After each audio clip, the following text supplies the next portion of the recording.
don't. Gaming NBS episode 300, being recorded Monday, June 29th, 2020. I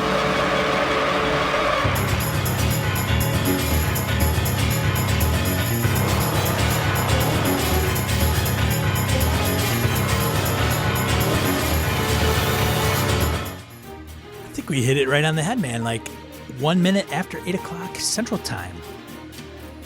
That's not bad. That's pretty good for us. Game NBS, the Tabletop RPG Podcast. I'm Sean. I'm Brett. Welcome to the show. Welcome back, folks. If you just joined us, sorry for what you're about to endure. If you've been with us for a while, you know this job was dangerous when you signed up. So, nothing for you people. Oh, man. How you been, Sean? Fantastic. Get any good gaming in this last weekend or week? I Anything did not do any gaming this weekend. What the hell? Mr. Hubs, who runs our BX game, had prior commitments, so we were down a player out of 4. Oh, I see. So we postponed. And then this weekend, I think I'm going to try to get our Tomb of Annihilation game Wrapped up. Yeah, it's Saturday on the 4th, so I don't know if everybody's available. I posted it and I haven't looked at the responses yet. So you? Let's see. You play Call of Cthulhu with AJ and Lana. And Lana made it to the second floor of the haunted house. Then the bed frame smashed into her and knocked her out a window. She fell to her death. Oh. And she said, I've never had a character die that quick before. I said, you okay? She goes, that was kind of cool. Can I make another one? AJ's character fled screaming. So they're going to try it again. They're going to go back to the haunted house and see if they can figure it out. If anybody's an old longtime Cthulhu fan, it's the haunted house that's been in a number of different Call of Cthulhu core books. It's in the quick start guide. My kids have never played anything like this, so it's not. Sometimes I feel like those things, for some reason, I'm going, oh my God, so hacky to use that thing. But it's a really good way to get the kids used to, and me, the new mechanics within 7th edition. It was cool. We did, push and luck and tried all sorts of cool stuff. So it was fun. They had a good time. The system's rolling really well. They had a blast getting the handouts because I printed out the little.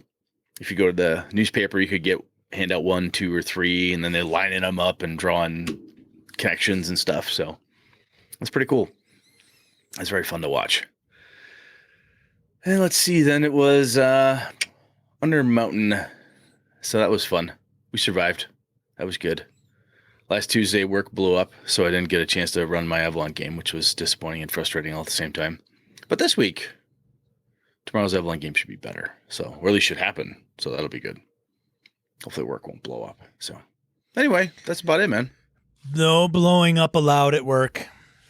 I would hope not. Just getting tired of it. Yeah. So how's that YouTube channel doing, dude? Not too bad. I was going to put it in the die roll, so I did the spell duel mechanic of DCC. I thought it was all right. Mirko had some very valuable feedback, which is stuff that I will take to the next one. I haven't decided what I'm going to do the next one on. There's a lot of core. Like I could do a lot of how does Gumshoe work? Nope, I don't know Gumshoe. And just did you see the feedback in the forums? I did, I think. People said some nice things about you. Oh, did they? Yeah. Oh. So I assume this is probably the end, and it's good working with you. As you rocket your way to stardom, right? I'll sit back here. Oh man, that video is not my jam. Like I've got audio down, I've got some streaming down fairly well, video. Think of the years you've been doing. I mean, you had Grumbling Dwarf, and you've done other podcasts, and you're an audiophile kind of guy. And then you take that and say, well, all right, we'll just add video to it. Anybody out there who's done video, it's not easy.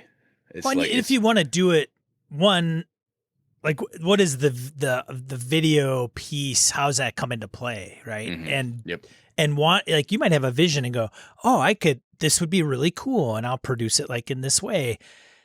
And then there's my own limitations and I'm not a Adobe Premiere guy or whatever. Yeah, I thought I could do this. Turns out I am not Steven Spielberg. Turns out I can't do that or whatever. I don't know. I know what I have in my head. How do I make the thing happen out loud? Yeah.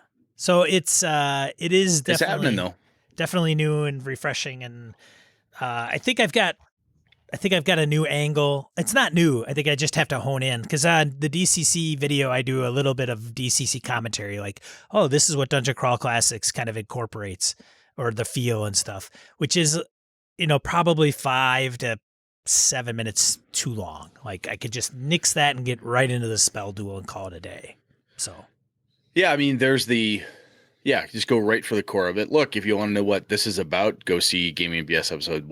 Not 70? Is it 70? Whichever one we did with actually, you're really close, Brett. I think Jen was on 71, 72 or 70, 71. Yeah, if nothing else, go into your podcast section of your DCC rulebook, and it has our link in it.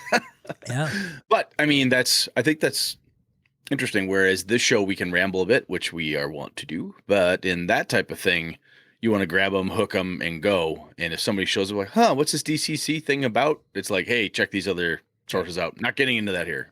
Right. Which is tough Grab to do, them, hook them, stick them in a stew. Grab them, hook them, stick them in a stew. Nice. All right. Anything else? Anything new, crazy, interesting? I don't think so. I can't think of anything new or interesting. Did you slap the Ennies thing down in the... I did. It's in the die roll. Okay. Are you working your way backwards through the notes, Brett?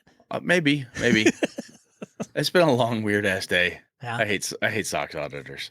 Sorry. You hate what? SOX auditors? SOX auditing. Hey, everybody. Auditors. Welcome to Gaming at BS. We're going to be talking about socks today.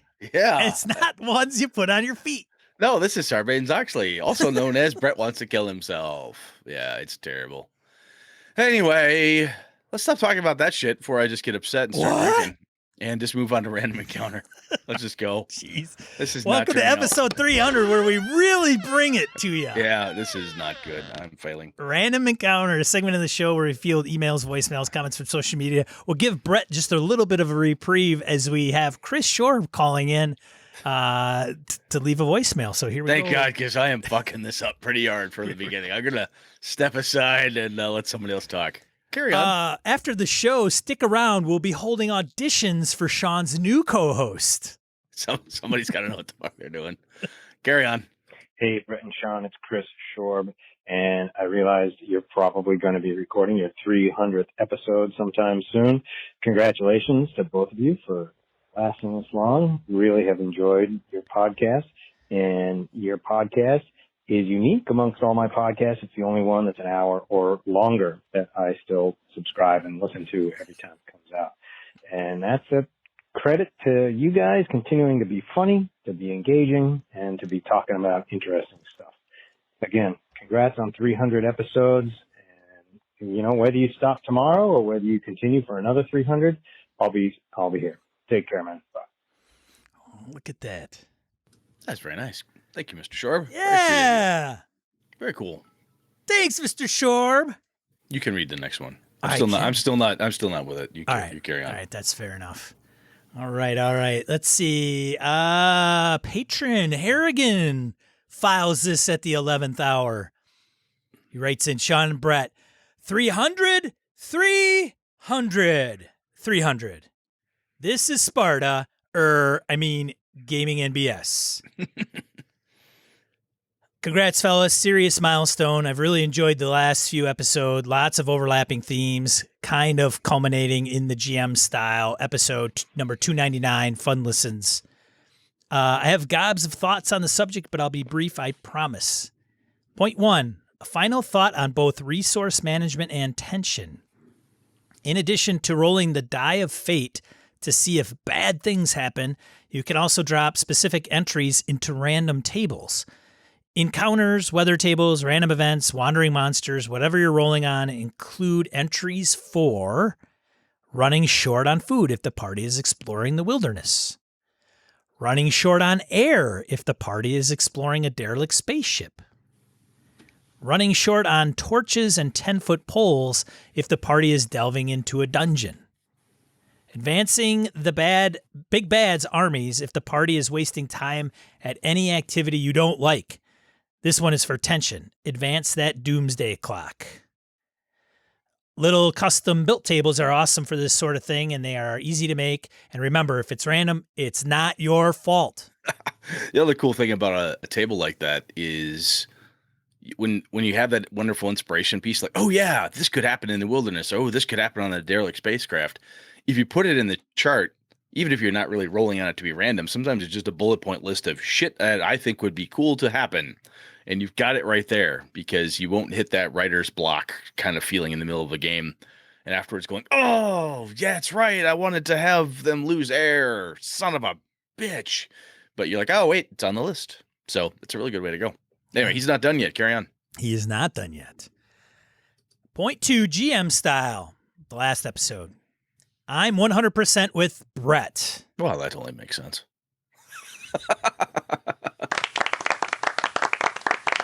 See, that's a pick-me-up. That's what I needed after this. Yeah, see, Brett, you get on the right show there. and shit just turns around for you. It does. Thank you, Harrigan. Very good. God, somebody picked this guy up, man. Somebody. Jesus.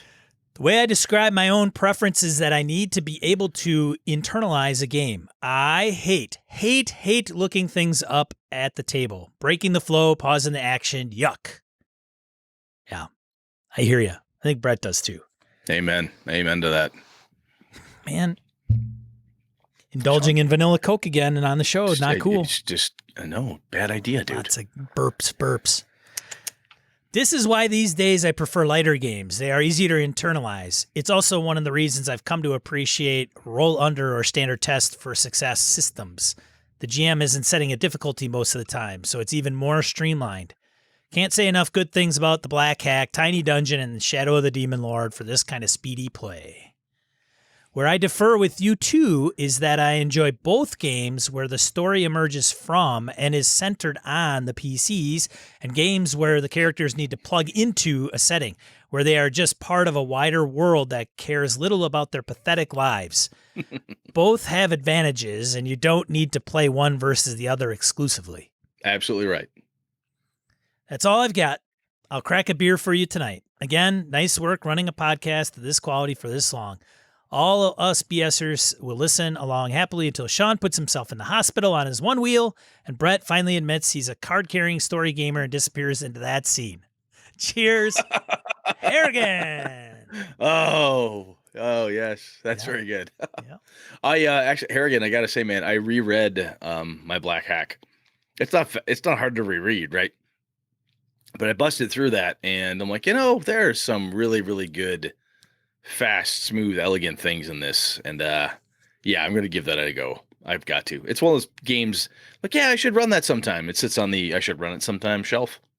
But this one's got to come out. So Harrigan's joining us this evening live and is confirmed that he is drinking that beer he mentioned.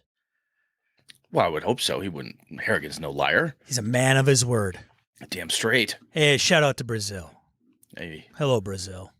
All right. So patron Ghost GM comments on GM style.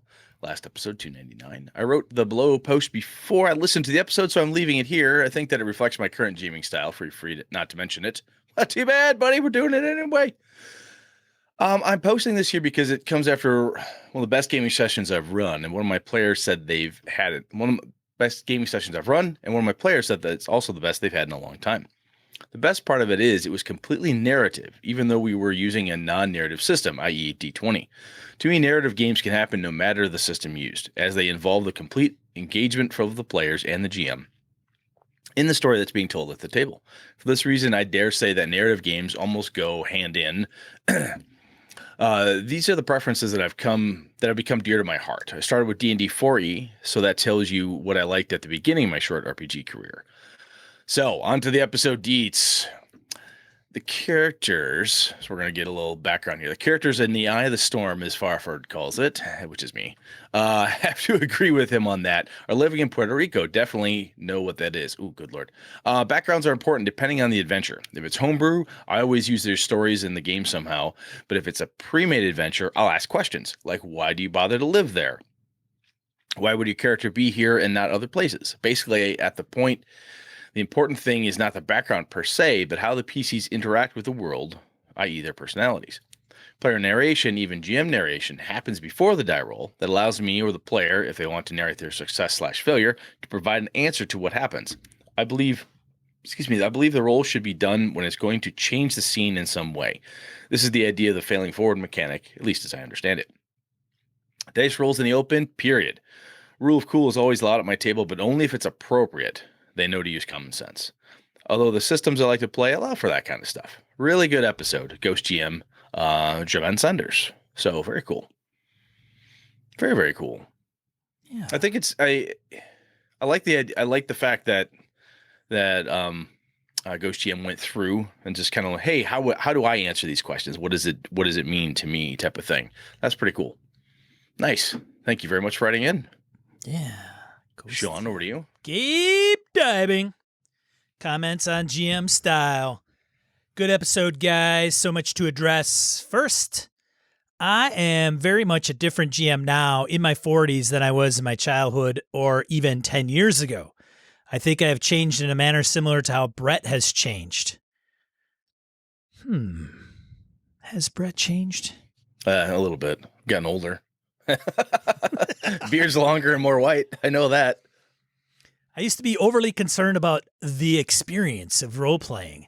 To accommodate a desired experience, rules often were fudged or ignored or cooked. In other words, the game was a story first, a game second. These days, in contrast, there is no better term for my role than that of referee. I no longer see myself as owning the game or the narrative experience. The application of this perspective is therefore similar to Sean's school of GMing. I have a world, however, I allow my players to define components of that are relevant to their characters. I have determined some things that are happening in that world, and I have players. Sometimes it's difficult for my players to understand that I don't at all care what their characters choose to do. There is honestly and truthfully no desired path for them. It totally and profoundly doesn't matter to me. That's a powerful statement. It really allows you to, if you can do that, if you can do what Gabe's talking about there, in my experience, when I have been able to make that, some really cool shit happens. But you have really got to let go, hand off the wheel. You've got to, it's like teaching a kid to ride a bicycle. At a certain point, you got to push him and let go, and hope Sean doesn't crash this one wheel. You just got to go. It's got to let him go. Carry on. The previous comments are specific to my ongoing D&D sandbox. When I run Conan 2D20, the experience is quite different, but my approach is nonetheless similar. That game encourages the adventure to open in the middle of situations and go. In other words, I do in 2D20 what I do with my D&D. There is a situation and I drop my PCs into it, but the situation is smacked right into the faces of the PCs, and the adventures tend to be punchy and episodic. Nice. Brett's GMing style topic involved rules mechanics as well as tonal and pacing considerations. By the way, my most favorite groups are infinitely patient ones that are happy to open the books and learn how a rule should be applied to given situation. I don't enjoy the pressure of always having to keep everybody focused and entertained.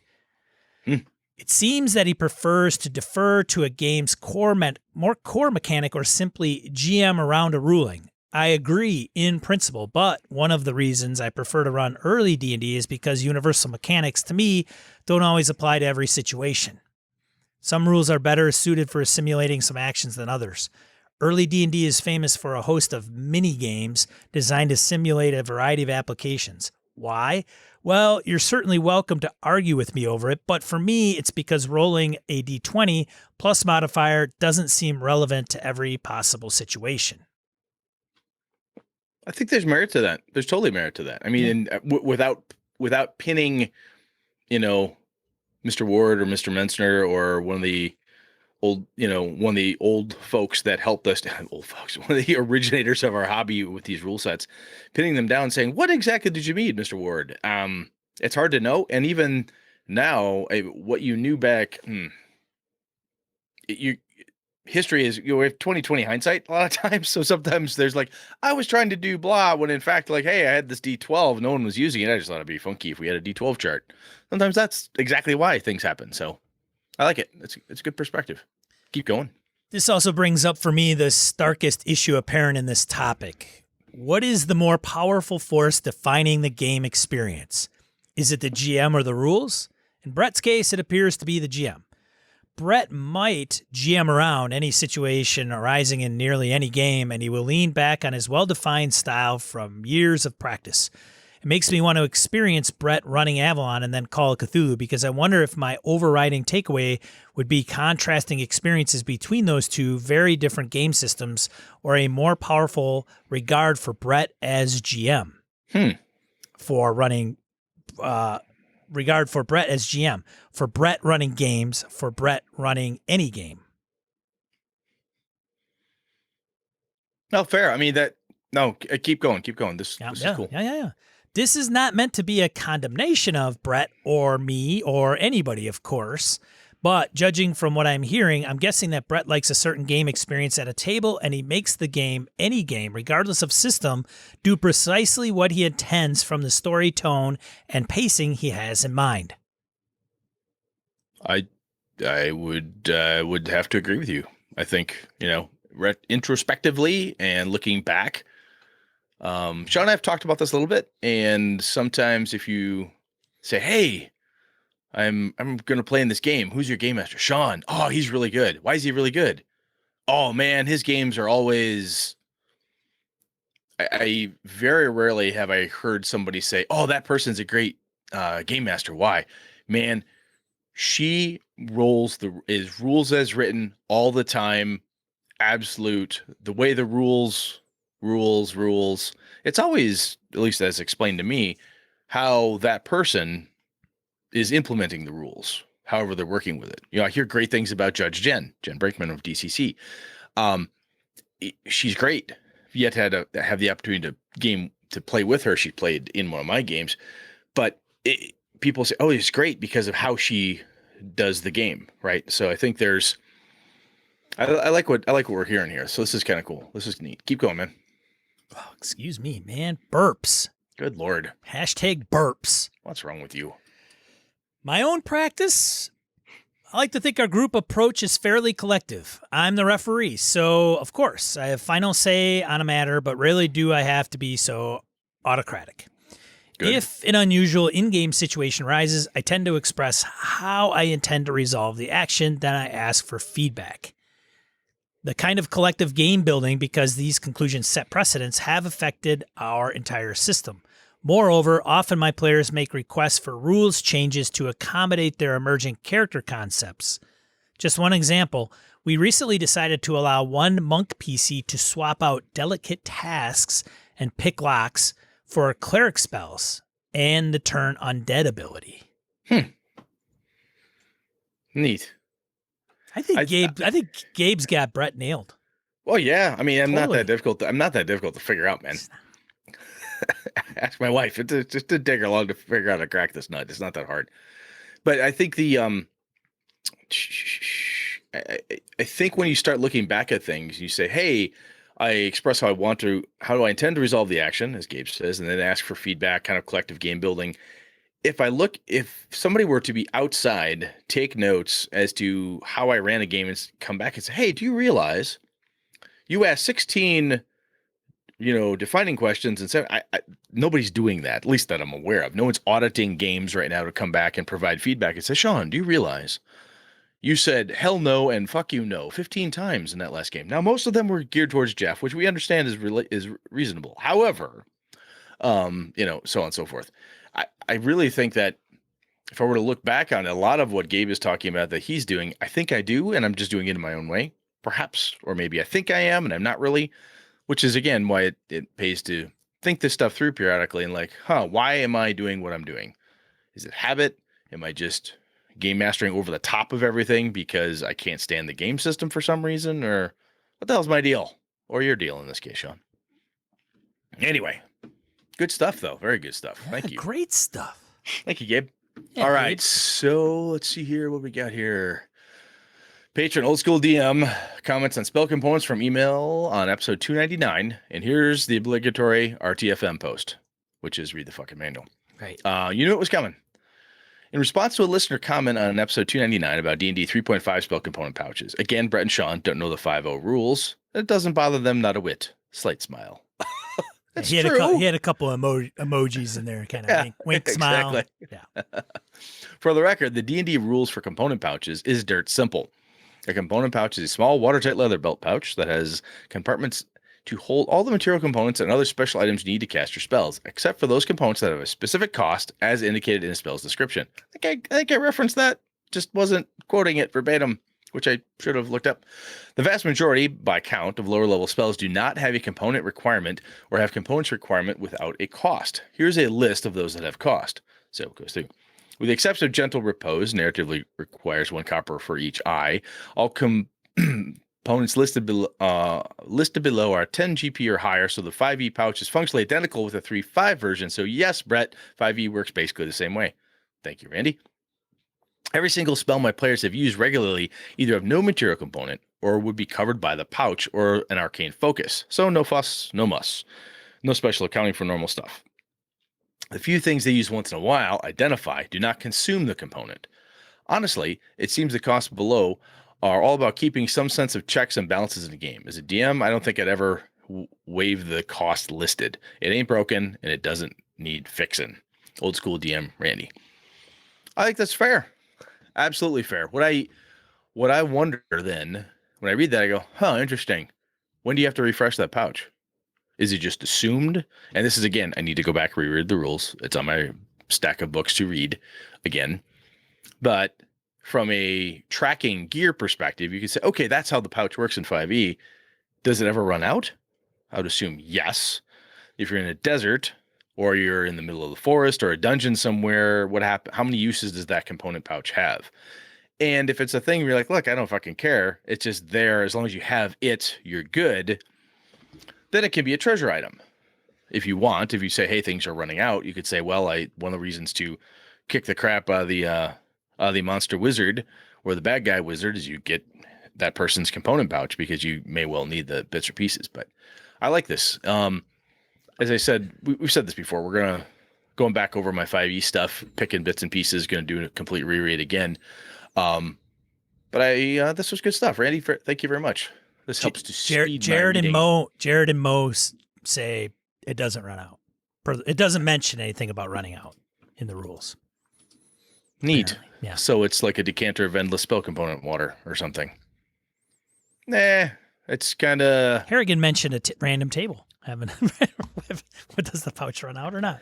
Yeah, totally. I'm not saying you have to do that because to Randy's perspective, it's not broken. It doesn't need to be fixed. But if we go back to the earlier topics we had about tracking bits and pieces and so on, you may say, I like that. However, I'm going to only give it X number of uses. And then you may have to spend 5 gold pieces or a day foraging where you just go and find stuff. I distinctly remember in some of the old Dragonlance novels where Raceland would disappear and come back and be like, where the hell were you? And he would say, I was gathering components I need for my spells, you morons. Which is pretty much how he would probably say it because he was always condescending to them. But he would go and do that. You'd have to go and buy things and get pieces and parts. Sometimes it might even be a case of just regular cost of living. Maybe that's where it's covered, right? So your character's cost of living and so on. But again, if you're going to do something where you're tracking gear in a survival type of environment, you may want to assign some level of how does it run out or how many uses does it have? Don't have to. Again, ain't broken. You don't have to fix it. Just an idea. Very cool, though. Thank you, Randy. Yeah. Thanks, Randy. More proof that our listeners are way smarter than we are. Yeah. Over to you, Sean. Email from A-Bomb. Brett and Sean, I'm a longtime listener, first-time caller. I want to congratulate both of you on making it 300 episodes. Not many podcasts can say that. I've been following you guys since episode 50. No, I did not go back and listen to 1 through 49. I will forgive you. Pretty soon you're not going to be able to get those. Not through the feed. I think I'm going to archive some of them so our feed doesn't get completely out of hand. All right. You have to go to our website, by the way. So Carry on. I have been wanting to write to both of you for a long time now. I thought your 300th is the best time. Seems like a good time. Why not? Over the past 250 episodes, I've gone through a lot of life changes, moves, kids, now 1 and 3, loss of jobs, outsourced, and personal growth. One thing that has been a constant is your podcast. Thank you for being there, not just for me, but for the community also. Thanks, Wow, man. that's really nice, Yeah. dude. That's really, really cool. Thank you very much. Very, very nice. Very flattering. On to the main topic, he. I would like to say that your podcast has my creativity flowing. I have only ran one game for about 3 sessions, then it went off the rails, so I never did it again. Your advice has given me new ideas, and I'm thinking of doing a one-shot to see how it goes. Awesome. Very, very cool. Brett, I know this is late. Well, really late, but congratulations on your Kickstarter. Oh, thank you. Thank you very much. When it first started, I backed just the PDF version, but after I heard the actual play of your setting, I got the printed version. Because of life in general, aka 1 and 3-year-old, I have not gotten my copy yet. I'm looking forward to getting it and reading it. Oh, very nice. Thank you. Sean, as a producer of the podcast, all I can say, masterful job. Quality editing and now streaming is top notch. Thank you for your hard work to keep the show going. Also, thank you for staying alive. which is You're welcome. It's risky. You should buy a train. They look safer to drive. Hey, train! There we go. Yeah, baby. Right. There are many more comments, gratitude, and banter I would like to add, but I am trying to keep this reasonable. Also, I have a short break to finally write this. Thank you again, guys. Keep up the great work. Here is to the first 300, and here is the next 300 episodes. May all your rolls end up natural 20s. Aaron A-Bomb Leskowski. Very cool. Thank you, Aaron. Yeah. Thanks, A-Bomb. Yeah. A-Bomb. I'll tell you one that we've mentioned this before, and Aaron mentions it here is, hey, I want to try that again. I think there's a number of folks out there, Randy Farmer, Gabe. There's a lot of folks out there who have been gaming as long, if not longer, have great experience, have run stuff and played things I've never heard of, have amazing experiences that we hear these stories like, holy shit, that sounds awesome. Man, I wish I had time to run that game or read that game or whatever. And that's great. But I really think one of the coolest things that the gaming BS community kind of as a whole is when we can say, hey, these people started running or playing or just got their friends together and gave it a shot, had a good time, and they're trying it again. And I just think that's awesome because it's such a fun hobby and it's near and dear to our hearts, obviously. I've been doing it since 3rd grade, and it's a lifelong, really cool thing you can do. So that's so awesome to hear. It always makes me happy. And A-Bomb Man and anybody else that's reading this and they had that break and they're coming back, or they haven't delved in and maybe they've played or starting to play and they want to run. They're like, I'm really nervous about running. Fall off the bike, get back on the bike. It's okay. You brush it off. It's a bad session. We all have them. Brett has them all the time. You just a lot. Get back at the table, roll the dice, and come up with a new idea or a new approach. And even sometimes the old approaches work just fine. Just don't give up, man. No, and I'll tell you, there are times I go, God, that session, Jesus.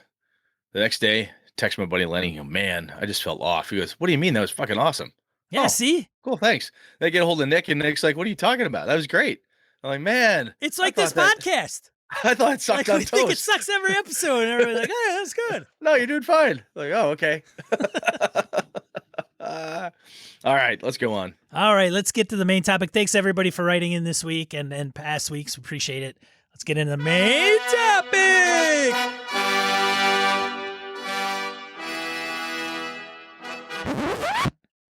Oh, my God. What are we talking about this week, Brett? Well, in an effort to make sure this podcast continues to be good, I figured I'd pick one of our listeners' topics. If it sucks, I could just blame them. So, Gabe, you're up. No, I'm kidding. I'm kidding. Gabe had a really good idea here. I like to grab these out in the forums and other places when the listeners give them to us, because it's just, again, you folks have some really good experiences and are seeing things from angles that Sean and I don't always, and questioning stuff, which is great. So Gabe said this in the forums. He said, I've been thinking about PCs relying too much on NPCs. In a couple of games I've been running / playing in, it seems almost every time a question gets asked or a decision has to be made, the PCs say, quote, what does the NPC think? Does the NPC know the solution? Unquote. Basically, the PCs just follow around the NPC. In the game I'm in, the GM has been requiring PCs to spend a fortune point for relying on NPCs. How do you all handle it? Good grief, excuse me. I have run into this a couple different times over the years, especially Twice? new players. I'm under exaggerating. I'll tell you, but I find new players are lean on it sometimes because they don't know any better. And when new players lean on it, I give them a bit of a pass, insofar as I say, hey, these folks, she's not sure how to do this. He's not quite sure what they're supposed to be doing. They're having a hard time with it. So they look at, oh, thank God. The game master put a GNPC, an NPC, whatever terminology you want, there. I can ask them questions and get data. Sometimes I think what's interesting to me is I try to make the NPCs, if you have a permanent NPC, by that I mean somebody who's adventuring with the group.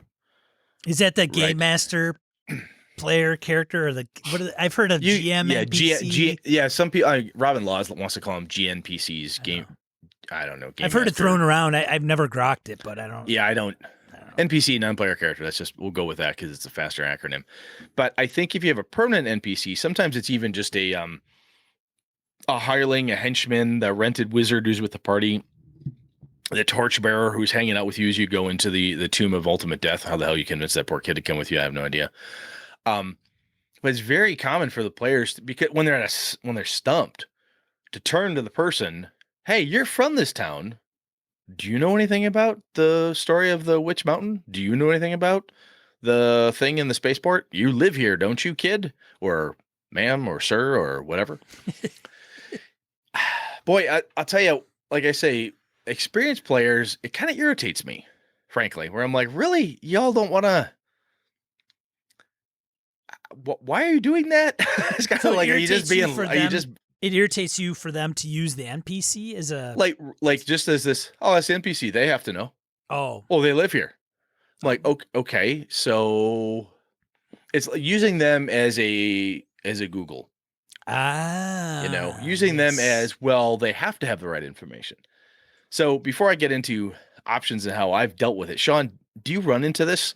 Is Jeff and company in the Tomb of Annihilation, are they leaning on NPCs left, right, and center and saying, oh, you're the sage who studied the great Lich Kings. I'll go ask you every time I have to blow my nose what I should do and shouldn't do. Do you run into that? I have, sure, of course. Yeah, I think kind of all do at one point, but I think the degree of that occurring varies. Does it irritate you, or do you list like, it's a necessary?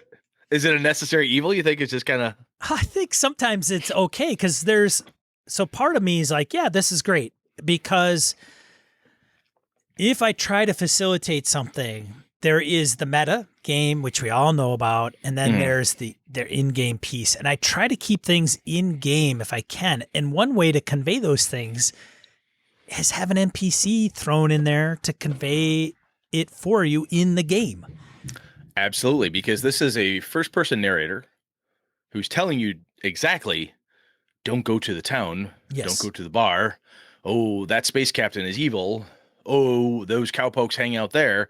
They're telling you stuff. They're giving you data directly. And man, in Call of Cthulhu, right? You've got to investigate. You've got to talk to people. You've got to ask the cops. You've got to try to push. My kids last week, they go to try to push themselves into the Globe, the Boston Globe newspaper archives, and they botch their roll. Then they're like, okay, we're going to push. I said, remember, if you push and you fail, the mechanic says it's a disastrous type of failure.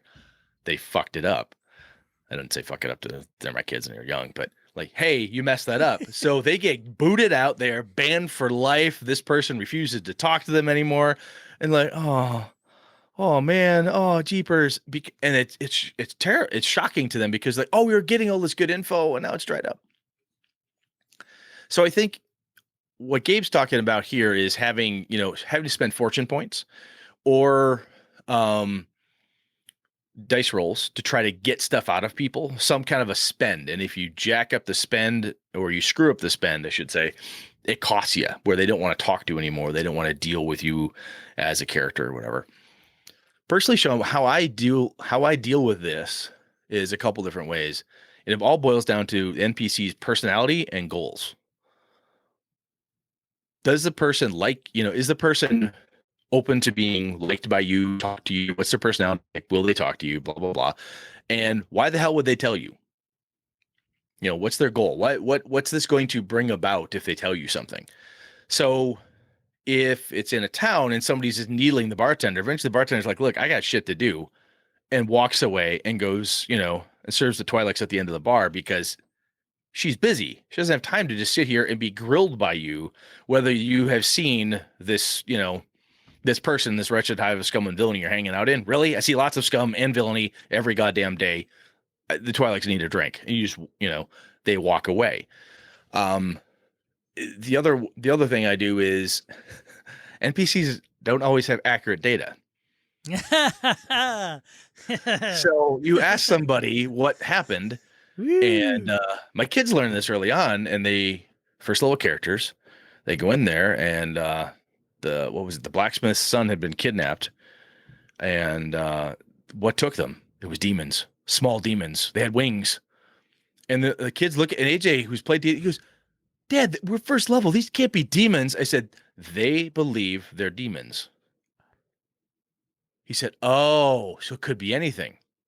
I said, yeah, ask them questions if you want to. What does it look like? Oh, they're small, they're all scaly, and they growled and they had wings. They're kobolds, man. But I just went full description, over the top description. Were they small? Oh no, they're huge. The guy's lying. He's fabricating, or he's just mistaken. Well, in defense of your kids, they are in your game. Oh yeah, I know. Yeah, I know. They know I'm. They know I'm Asmodeus. Yeah. Yeah. Oh yeah. Totally don't want to go there. We all know that Dad doesn't give a crap about balance. So what's that? Mephistopheles? Sure. What the fuck? Why not? Oh, look at that. It's Orcus. Wham, wham, wham, wham. Just saying. Yeah, no. It's fair of them to ask the question. I'm not saying that. It's not fair. But I like having, for me, as you were saying though, instead of making it a mechanical thing sometimes where you roll the die and if you fail, you have to back off. Because sometimes you can get the skill dog piling issue then too. Sean tries to talk to the bartender, and the bartender's like, piss off, I gotta serve these Twi'leks, and wanders over there and starts serving. And so, okay, I'll try it. Well, after the third bounty hunter in this group goes and talks to the bartender, they're like, get out. Right? If you start pushing, then what I'm doing is in game, the narrative wise, is if you constantly push, you start skill dog piling, the NPCs are getting sick of your shit and they start kicking you out of their establishment. If you pitch a fit, they've got bouncers. You go too far, they call the cops. They don't have to put up with this abuse. So they just push you out the door. And again, NPCs don't always have the full story, don't always have the true story. Some NPCs, I used to do this often in my vampire games when they would go talk to people. I shouldn't say often, but it was a trick I would use where somebody liked attention. And they would tell you something, but they always step up the story a little bit. They always embellished. The tale was always a little bit bigger than you thought it would be, right? And then you go there and you're like, this wasn't that big a deal. What the hell happened, right? Well, it turns out this person's just not a very trustworthy source. And that becomes a thing, How do you, I've got a couple other ones, but Sean, how are you dealing with it when it happens? Do you do it in game like that? Are you doing die rolls to say, all right, fine, try to push your luck? I mean, mechanically speaking, 7th edition Cthulhu has that, right? If you fail it, you can push and then something bad happens, so which is kind of cool. But how are you dealing with it? So one example that came up specifically is that there's the Red Wizards in the Tomb of Annihilation. And then, of course, there's that component. So it varies depending on what the role of the NPC is. And if it is, it's funny because I think we, as game masters, I'm not answering this directly, but I think as game masters, sometimes it's hard to not dump the Google on the player characters because as a person that's standing there that probably knows some things, maybe they're from the area, that they would probably divulge some of it. But then again, you also want the players to, it's a weird dynamic. There are some organized play modules. It kills me because it's very formulaic. You're brought in as a group. There's a point of contact. The point of contact wants to hire you for something, so they spew the stuff and make the pitch. It's the Mr. Johnson approach, right? It is Like, totally do Mr. this Johnson. thing, go get this. The old Go get Shadowrun. this right. And of course, then there's like 6 points, right? So if the players ask about this, this is the response. And if players ask about this, then that's the response. Well, then there's the conundrum. Well, do I just puke this upon the players, or do I have to get them to actually poke and prod? So every time I'd play organized plays, we'd go through these kind of routines, and then I'd ask the NPC as a player character, is there anything else that we should know that you haven't told us? which is the catch-all question, right? Are you sure? Maybe. Is One that more? it? Did we miss anything? Were there any questions we should have asked that we didn't? This feels like an interview process, right? So Man. I'll tell you one of the things the other thing that can happen, and this is kind of a solution in my mind anyway, is the NPC, it's fun. We want to get in character and talk as the NPC. You don't have to do the funny voice. We can have a mannerism or even just plain dialogue where you say, oh, yes, stranger, how were you? Oh, fine, I'll fetch you this. Oh, you'd like that? Oh, boy, that person up on the hill, they sure aren't trustworthy. You can, in lieu of that, shortcut it and say, what are you trying to find out? And you just kind of break that moment for a second, go meta for a minute. What are you trying to find out here? I want to know, has this farmer been to the Borewood? Oh, okay. Yeah, the farmer has not been to the Borewood. They can tell you that other people have. They're nervous about it because there's giant wild boars in there. And there's actually a rumor of a wereboar, some kind of a horrible demonic large pig that kills people. 5 knights have supposedly gone missing in this wood. That was not in character. That was not in an NPC's voice or in whatever, but it's a shortcut through some of that process. Instead of having to go back and forth and you asking just the right question to speed it along sometimes, and to then do a Google dump quickly and say, I'm basically telling you, this is all they know. You're asking them, I assume you're going to ask them for everything they know and you're going to push them until you get it. Well, I don't want to be a dick about it. Okay, so I'll tell you what, it takes an hour. You buy a couple of drinks, mark off 2 silver pieces, and you've been able to talk to these farmers and get some information out of them. Or, hey, you've been hanging out at the bar. You finally talked to the one Twi'lek. You've got some pretty good information, and you know where Commander Solo is. Great. You can shortcut. Some players don't like that. Some game masters don't necessarily like it. But it is a way and a tool I've used sometimes just to speed things along. When it feels like you're just pushing the NPC and pushing them. And sometimes I do have players who have done this, and even some of my group, they are very clever and they love being clever. And I ask him with my left foot on the bar. Now I shift to my right foot. Now I start twiddling my thumbs, but right over left and then left over right. Does that do anything? You're like, are you fucking kidding me? What's wrong with you? Those are extreme examples, but crazy, drinking from my left hand versus drinking from my right, trying to put my glasses on, take them off. I've had people do this stuff. And like, what do you think this is going to, you think this is some secret sign? What the fuck are you doing? So to get past that stuff ages ago, I developed this thing like, look, what are you trying to find out? My NPC would be I am dealing with El Ducho. Yeah, I have had people at ages back of old Vampire again. They do them like, the NPC be like, are you hitting on me? What? You look like you're coming on to me. I'm not interested. Oh, good Lord. I apologize. Whatever. And the other thing that I honestly though no, that's like a one-shot thing, right? Like, hey, you deal with the NPC and move on. There's a difference then if you have a recurring NPC that's always there. And people have mentioned this in the Forgotten Realms. Well, you just go talk to Elminster and he'll tell you everything. Well, first off, no, Elminster's kind of a cranky old ass. At least that's how I've always run him or seen him run. He's an old guy. He doesn't have time for your shenanigans. But if you have a town with this person, you come to find, oh my gosh, in this town is an old retired Jedi Master. Wow. I bet this person would know a lot of stuff that could possibly solve our problem. So they give a bunch of data. You're like, oh, great. That's perfect. It's there. You now have this fixture NPC who's a retired Jedi Master. 2 sessions later, they come back to the Jedi Master, ask him something again. Next time they come back and ask him, something else. And again, and again, and again. But next time he's dead. Yeah, then you kill the bug. You kill the bugger straight off if you have to. Just weave that into the plot line. Right. Or he died of old age or whatever you got to do. But if you're dragging NPCs around with you, it can get trickier. And where, you're talking to the person with you and you turn to the NPC and say, well, you're from this town, or aren't you from this planet, or whatever the case is. So I still tend to step out at that point, Sean, and do the meta thing where I say, they don't know that.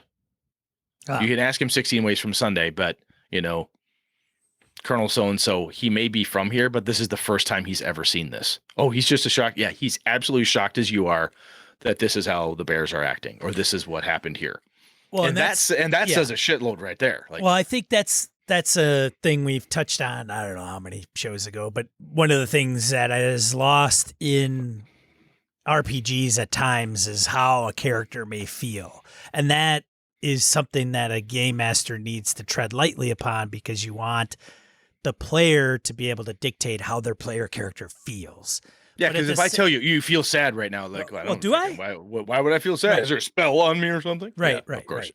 Yeah. But at the same time, there are like gut instincts, intuition, where you can't necessarily get that. And if you do, it may not be in the right direction, where the game master can help out with that and say, well, your gut, you feel as though he's telling you the truth. You're getting a feeling from the player, the NPC, that they aren't hiding anything, or they have no ulterior motive, to inch that player character along, like in a way that they're not, oh, I'm not getting the answer I want. Like, I'll tell you the other thing to help inch them along there too, kind of it's like a finality to it, is that's a good place to do the skill check sometimes, because you'll get talking, you're like, oh fuck, I should have had him do this, that, or the other thing, but the conversation's just flowing, man, and it's going, and everybody's having a good time, and suddenly Ange says, boy, I just don't know. Ange, give me a sense motive. My players in my Pathfinder game are like, oh, they're using that all the time just to see somebody lying to me. Can I do a deception check? And I'll drop the difficulty super low, like 5, because it's really obvious. Because you know what? They'll say, I only got an 8. That's okay. It was only a 5, because here's the deal. This person it's so obvious that they're lying to you, or so obvious that they're heartbroken and very upset.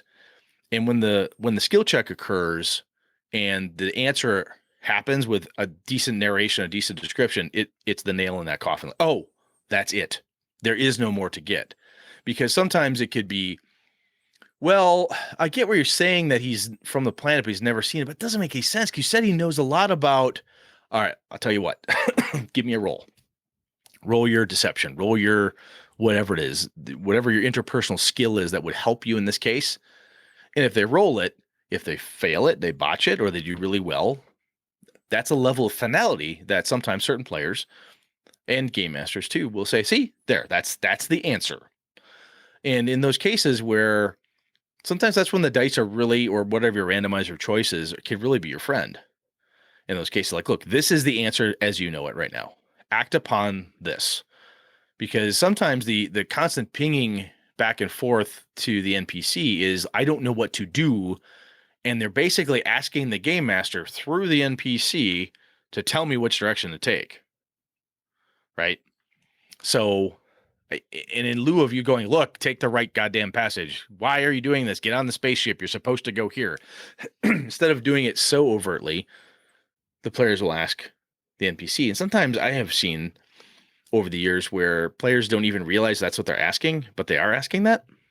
So again, a die check, or in this case, a fortune point, as Gabe was saying he has seen, that gives a level of finality to the answer. Like, this is it. This is all you're going to get.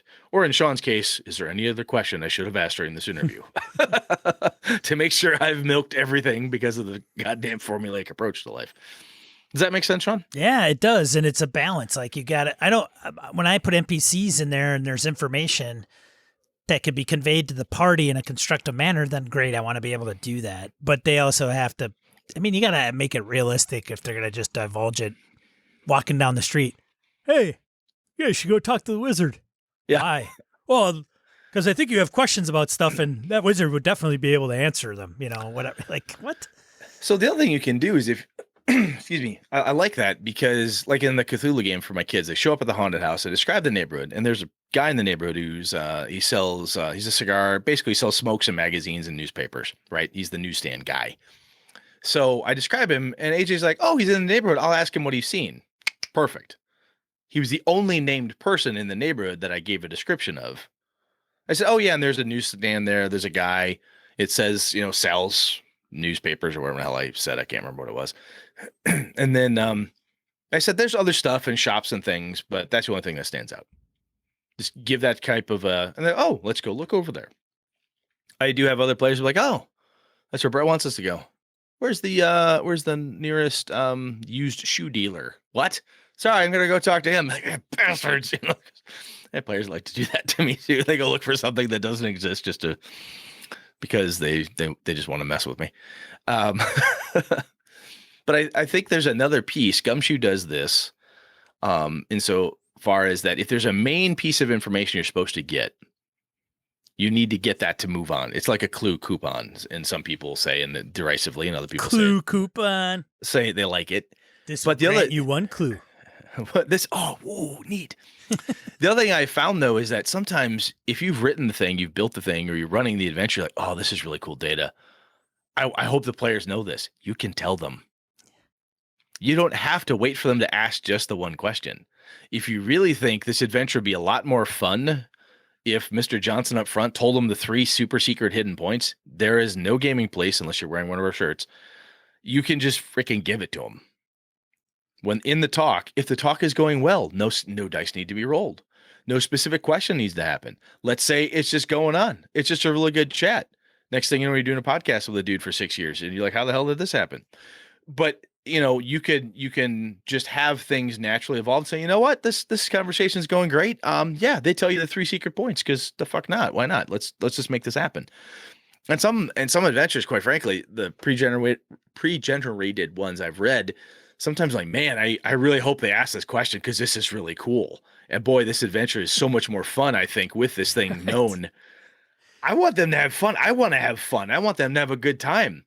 So I do my best to try to sometimes to coax them. "You sure you got nothing else to ask them?" Wink, wink, nudge, nudge. "You sure you don't want to try it one more time?" Well, and the Or reason just dump the data, man. You could do that too. that's a bit of a conundrum is because you don't want to just spoon feed them everything. You don't want to just dump on them all of it because it sucks some of the fun out of them discovering things. Yeah, it is an art. There's a piece, and I think what Gabe's talking about here more specifically is every time a question gets asked or a decision needs to be made, someone turns to the resident NPC and says, "What do you think? What do you think, Gandalf?" I'm going to call my next NPC Google.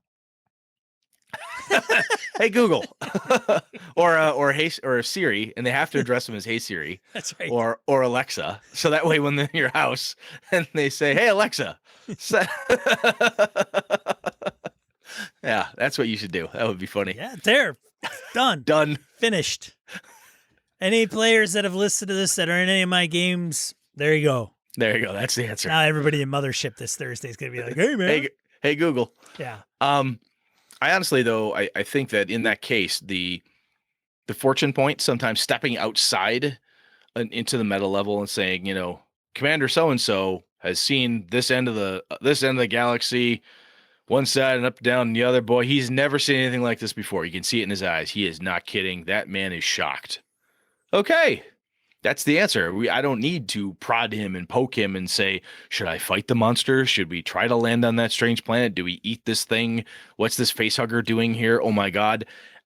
There's no point in wasting time or looking for the NPC for guidance because they are just as gobsmacked as you are. And that kind of takes that out.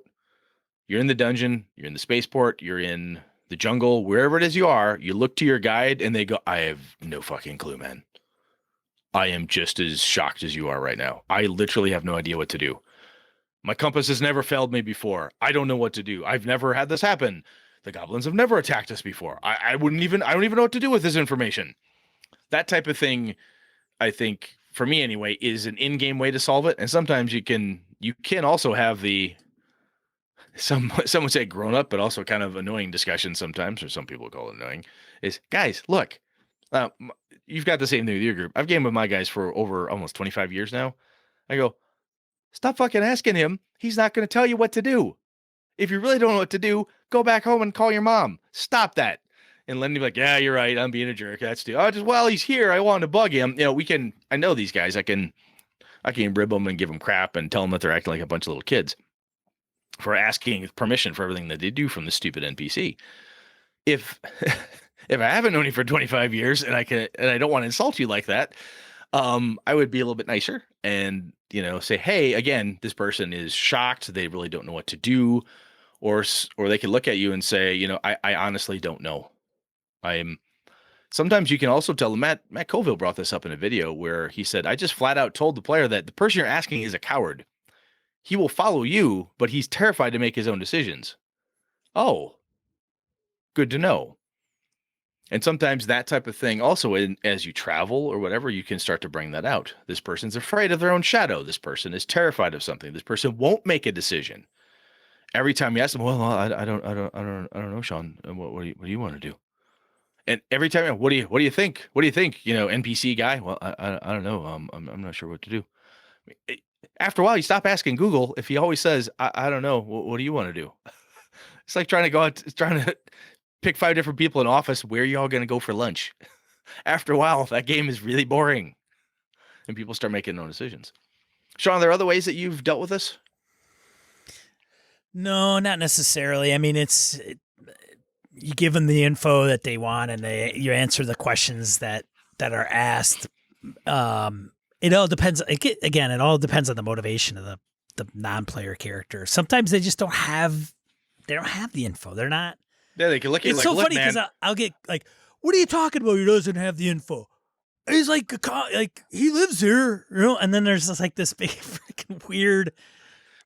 Why are you arguing with me on whether this non-player character knows the info you're looking for or not? Like I had that conversation a while back with somebody, and I said, "Who lives 5 houses down on your left?"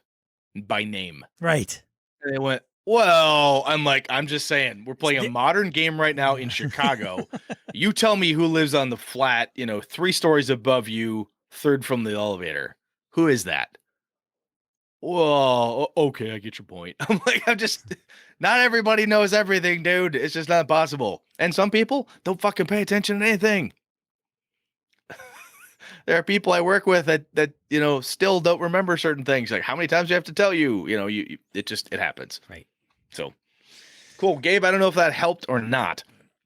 And if other people have different ideas, we talked a little bit about using mechanics to kind of put an end to the method. Like, hey, you ask a thing, roll a die, spend your point. You either get or don't. That adds a level of finality. I think having the in-person conversations, the stepping out of it to the meta perspective, can be pretty helpful. But if other people have got better ideas or tools or things they've done in the past, or if you've done shit that hasn't worked, that's always good to hear too, because we learned from those mistakes as well as anything else. So, you good, man? I'm good, Brett. Let's move on to die roll, brother. Die roll segment of the show. We talk about comments. For duty for miscellaneous points of gaming and geekery, I want to share with you. First one's the YouTube video I did on Spell Duel. Check that out on YouTube's. More to come. Mm-hmm. Suggestions are welcome. You had a couple in the forums, man. I did have some on the forums. Second one, congrats to the 2020 Emmy Award nominees. Check out the list. Appendix N podcast that Brett and I have both been on. And they're awesome people. Jeff and Hoy. Yes. Going over Appendix N books and novels and bringing guests on there to talk about them. So check that out. It's a good show. They are really good people, and I think they deserve it. Absolutely. Last one, interactive Eberron map. Thanks, John Arcadian. I don't know if I knew this was out there, and I didn't know if it was done by John. I thought I had seen one prior, but maybe it's not. So I may be bubbling up something I was already aware of, but I thought it was cool. It's a big, go online, big map of Eberron, and you can zoom. I want to think we've talked about it before, but man, there is so much cool shit out there. Yeah. Sometimes, like, have we seen this before? Have you seen it before? I don't know. I'm gonna show you what I just saw. It's do it, man. No, it's really cool. I took a look at it. So John does good work. Yeah. Hell of a designer, good developer, and an all-around good guy. Yes. I think there's one for Star Wars out there. Like it. You can zoom in and out of the galaxy. Oh, wow. Yeah, it's super awesome, man. Otherwise, that's it for this show and die roll. Yeah. As being episode 300, that's 300 hours plus 300 shows in a row minus like 1 week. So I think it behooves us to, we thank people on a weekly basis, but I think we need to do it specifically on this show for sure. Well, this is a big ass milestone. And Yeah. quite frankly, Sean and I have talked about this before. We've said it here. We have people who have supported us through Patreon. We have people who have supported us in other monetary ways. We have other people who don't want to, whatever, they don't do it monetarily, but they tell their friends. They just listen and write in. And when they see us at conventions, they come over and talk to us. They interact with us on the forums. We talk online. Some of the coolest gaming people I've met in recent history have all been people because of this show. It's wild. It's really, really cool. And I think without having the listenership and the engagement that you all have with us, I think the show, it would have died a long time ago. And I mean, you all have done a great job helping Sean and I keep things going. Gabe's idea of this topic, we've had a number of those over the years, and the feedback. I have learned so much stuff. No hyperbole at all. I am a better game master and a better player from the feedback that you all have given to us over these last 300 episodes, 6 years of doing this. I've learned a ton, and I'm a better gamer. And quite frankly, I think I'm a more open-minded person than to a lot of these different perspectives and ideas than I ever was before. And I see things way differently now than I ever did before because of what's been opened up. Like, holy crap, this is a problem. Holy crap, this is a cool thing. Wow, I should try to say something to help people understand that this is okay or whatever it is. You folks are just awesome. So thank you. Yeah. So patrons, in the past, present, future, when they listen to this after the fact and become patrons, that has helped us financially and paying for hosting and a bunch of other stuff. Thank you so much. Thanks for everybody that's ever written in, submitted a die roll, showed up to a con, made us stuff like, coasters and run games at cons under a banner. That is a huge compliment. That's a huge thing. Yep, running games at cons. I mean, there's so many, and you all partake in your own special way. I mean, some of you are just simply subscribers and listen to the show, and that is just great. Like, that's just fine. And then, of course, I think it would be amiss if Brett and I did not thank our significant others, because there's plenty of things that are out there that some people may find more important, and namely our wives may wonder what the hell we do every week for like an hour and a half. There's a lot of other things we could be doing, and this is an extension of our hobby, and it's a time thing. Yeah. And it's big. So Tam and Susan, thank you both very much. This is a lot of work. Yeah. And the fact that both of them and my kids and everybody else puts up with the fact that I got to do this thing. Can you do this Monday? Nope. Recording. Sunday? Nope. Recording. It's just, both you and I, Sean, were pretty lucky. We've been given the latitude to do it for this long. Yeah. A lot of people, they're not able to do it and swing it. And we've had the graces of key individuals in our lives, specifically those two that have allowed us to do it. Misdirected Mark, I'd be amiss if we didn't thank Phil and Chris. They really kind of gave us a boost right in the beginning, and they did a segment on their show talking about our show. It was unbelievable support from those guys out in Buffalo. Stuff. And if it wouldn't have been for that connection, the Streets of Avalon, from a book perspective and a product, never would have happened. Actual play podcasting for that setting never would have happened. The Kickstarter, all that stuff. And I keep saying, I've said this before, but Sean, it all comes down to the fact that you recruited me at a job, found out I was a gamer. We continued to have lunch together. And one day you're like, hey, have you ever thought about podcasting? I'm like, isn't that stupid lame thing that has no traction? You're like, oh, no. It's really cool, man. Let's talk about this. I've got an eye for talent, Brett. Apparently you do. I don't know why you wasted that on me, but all right. Thank you. Yeah. And then also thanks to, this goes back, and I think Brett would probably do this as well, but to the folks that got me into gaming, way back in the day, I could be, a 40, 50, 30 some year old guy who never understood what it was, never got into it, it was never presented to him, never had the opportunity. But that didn't happen to me. I was young, a kid, had older friends. And I know Jeff was in the chat, but I think he might have he may be watching, but he may not be in the chat. But, getting me into D&D when I was 13, I mean, I'd had a long hiatus, and getting back into it. But, I don't take that for granted. That's great. And I'm glad I got to realize this hobby through buddies of mine. So. No, it's really cool, man. If it hadn't been for a sleepover at my buddy Todd Thompson's house in 3rd grade, I wouldn't be here. Yeah. It was that thing. Hey, you want to play this game my brother and I play? Sure, whatever. Jeff's in the chat. And here I am with all this stuff. Oh, yes, awesome. Yeah, pile on Jeff.